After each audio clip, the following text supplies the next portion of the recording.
आम खबरें। फौजी अदालतों के 85 मुल्जिमान के फैसले सुनाने की इजाज़त दे दी गई है। सुप्रीम कोर्ट का आईनी बेंच इस वक्त समाअत कर रहा है और आज फौजी अदालतों के जो मामलात हैं उन्हें देखा जा रहा है। फौजी अदालतों के 85 मुल्जिमान के फैसले सुनाने की इजाज़त दे दी गई है। सुप्रीम कोर्ट का आईनी बेंच इस वक्त समाअत कर रहा है।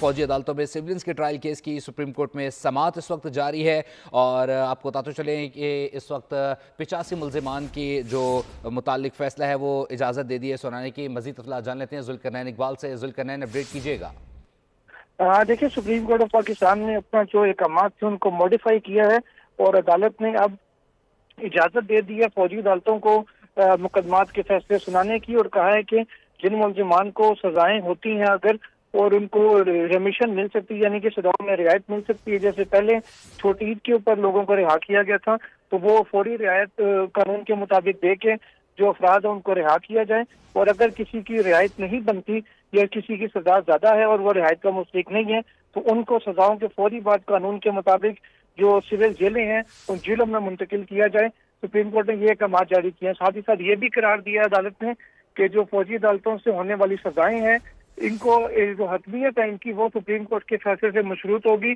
अगर सुप्रीम कोर्ट अपीलों को खारिज कर देती है और कहती है कि सिविलियंस का ट्रायल फौजी अदालतों में नहीं हो सकता, तो फौजी अदालतों की जानिब से सुनाई गई जो सजाएं हैं ये कानून के मुताबिक फौरी तौर पर कल अदम तस्वुर होंगी और उन मुल्जिमान को दोबारा सिविलियन जो हुकाम है, जो जेल हुकाम है, उनके हवाले किया जाएगा और उनका ट्रायल फिर सिविल अदालतों में ही होगा। सुप्रीम कोर्ट ने इस ऑब्जर्वेशन के साथ मामले को अब जो फौजी अदालतों का केस है सर्दियों की छुट्टियों के बाद यानी आइंदा साल जनवरी में बेंच की दस्तयाबी के साथ मशरूत करके समाअत को मुलतवी कर दिया है।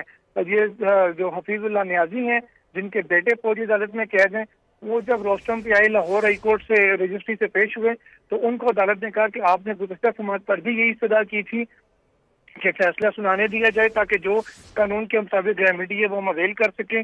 तो आप ही की सजा को आगे बढ़ाते हुए हम ये सेटअप कर रहे हैं ताकि अगर किसी मुल्जिम को रियायत मिलती है तो वो उनको मिल जाए ताकि उनका फायदा हो सके। कुछ रिहा हो जाएंगे और कुछ सिविल जेलों में मुंतकिल हो जाएंगे। ये सजा जो दरखास्त गुजार है उनकी जानिब से भी की जा रही थी कि मुसलमान को जेलों में मुंतकिल किया जाए।